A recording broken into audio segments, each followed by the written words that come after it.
Hey everybody, I am Jay Cohen. I am a photographer in Connecticut, and today I'm going to give you a tour of my brand new photo studio. Let's take a look.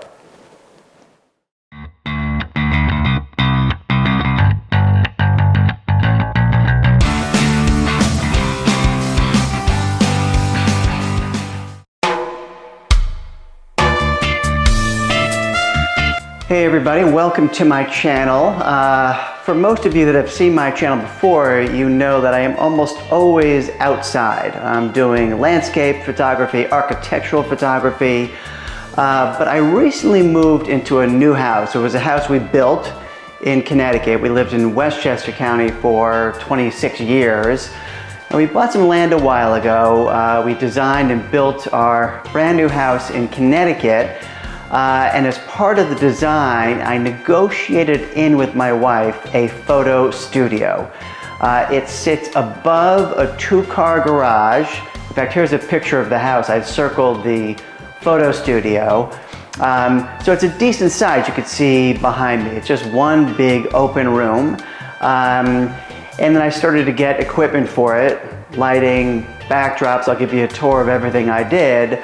But this is me really starting kind of a new career to some extent. I worked on Wall Street for 30 years, and now I am full-time photography along with some other things I do professionally. But I put the studio together, and I figured I'd give you a tour of it now. So the studio is actually a little bit of an L shape. There's this big room you see here, but then when you enter, there's a more narrow piece. And the first thing I did was to get a desk and workstation that would fit that area. So let me turn this camera around, I'll show you what I did. So here is my workstation. I got the desk and the chair from a company called Steelcase, which makes, I think, fantastic furniture. But I was very fortunate. I found a piece that fit perfectly in this corner. It's getting a little dark out of it, but I got a window up there. One of my photos is up there. And I got this great shelving unit with some storage beneath. And of course, down in my basement of my old house, I had these old cameras from my father-in-law who died many years ago, and they were sitting in a box, but now I am able to display them on this shelf, and I think they look really, really cool. Next thing I bought, once I got my desk, was C-Stands and lights. So for C-Stands, I got 4 C-Stands, 2 of which I'm using to hold that backdrop. I thought about doing, some system where I could attach it to the ceiling and use pulleys, but with the C-Stands, I can break it down. I think it's more flexible. This happens to be a 9-foot backdrop in back of me, but I can get shorter backdrops as well. And I got short arms up on top to hold the rolls. And so far it's worked out pretty well. I got a couple of backdrops, one white, one black. And again, so far so good. The other C-Stands I'm using to hold lights. And I've got some other stands that I can use as well to hold lights. Also for the C-Stands, I was smart enough to buy sandbags, which I should have had on this C-Stand here, which was lighting me. Always put it on the highest leg, and it works pretty well and keep things pretty safe. So the next thing I bought was lights, and I did some research, and I really wanted to get high quality lights. Spent a lot for them, but they were worth it. So I got the Profoto B10Xs. I got 4 of them, and I find them to be really easy to use, very effective. They refresh very quickly.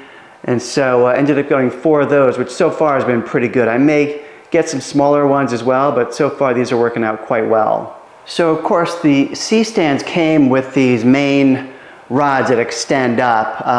In addition, I did buy one other item which helps. Let me just put this down for a second. I bought this much shorter rod. Give you a close-up, the light's attached to it, but this allows me to pop it in the base. Obviously I would tighten that up, and you can light a backdrop with it, so it works out pretty well. So to store everything, I bought these reasonably inexpensive shelves. You can get them just about anywhere. I think these are 6 feet long or so. But they're fairly indestructible, and I just keep everything on them. I got a couple of baskets. I had these old plastic tubs that I've had for years. So these worked out pretty well. By the way, this guy up here, something I made when I was in grade school, but he comes in handy when I want to test lighting, as does this guy here, something I inherited from my dad, but can really freak people out when they first come in. He's super scary.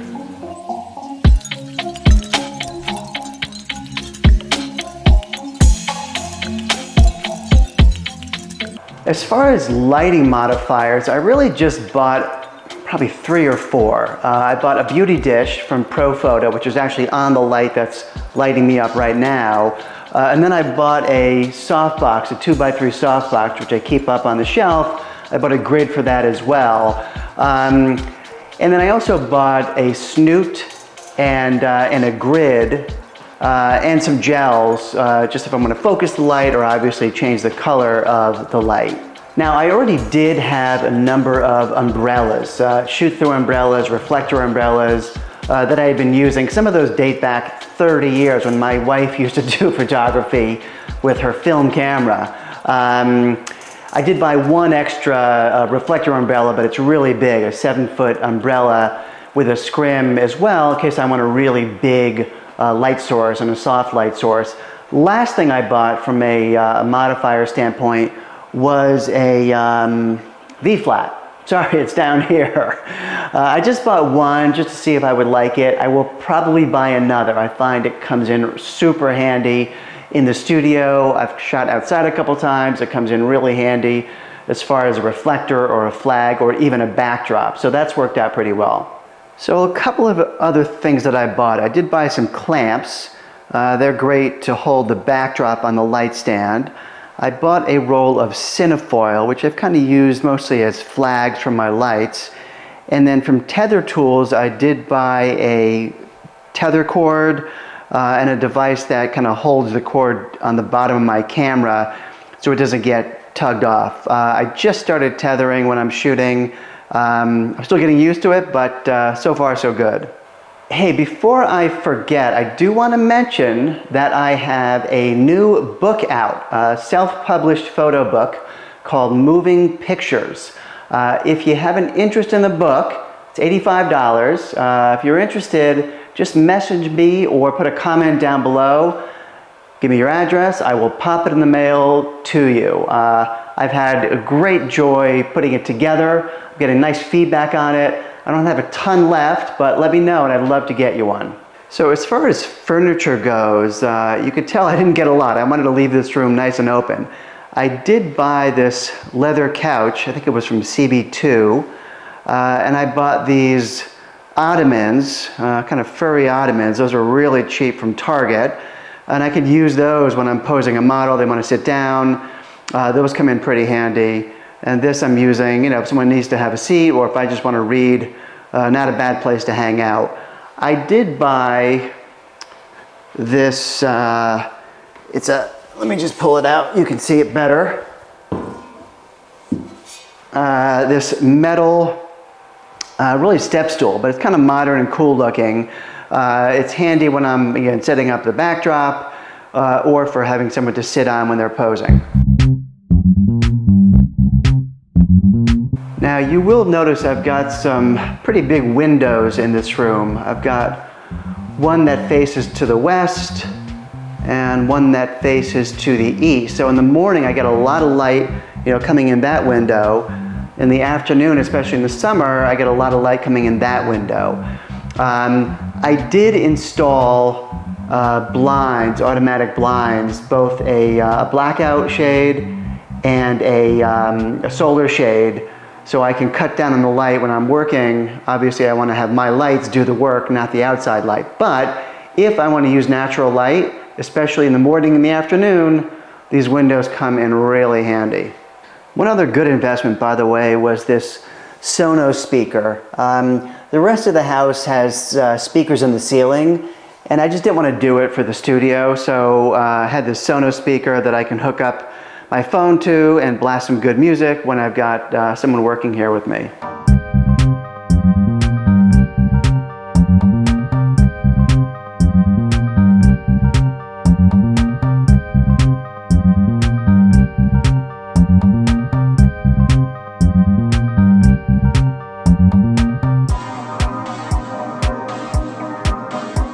So what else is on my list to buy for the studio? Not a lot. I would like to buy a monitor so I could tether right to it. Maybe put it up on one of the walls here, or even just on a stand. I think that would be really helpful. I thought about buying sort of a little mirror makeup table, but honestly there's a bathroom just through that door over there in one of the bedrooms that we've been using, and it's working out pretty well. So I'm probably not going to do that. And lastly, maybe some additional modifiers, some strip boxes I think would be pretty handy to have. Well, I hope you enjoyed the tour of my studio. I have really enjoyed using it. In fact, here's some photos I've taken really just over the past 6 weeks. I've been fortunate to have some fantastic models come through that I could photograph, and I'm learning a tremendous amount about lighting, about posing. My next step is to do a behind-the-scenes video of me shooting someone in the studio. I've hesitated to do it so far, but I feel like my confidence is getting better, and I'll take you along on one of these shoots. And listen, if I make mistakes, that's how we all learn. I'll share those with you. Hey, if you like this video, make sure you give me a like. And if you like this kind of content, you're going to see more studio work, landscape, architecture, Photoshop tutorials. Make sure you subscribe to the channel so you don't miss future videos. And until next time.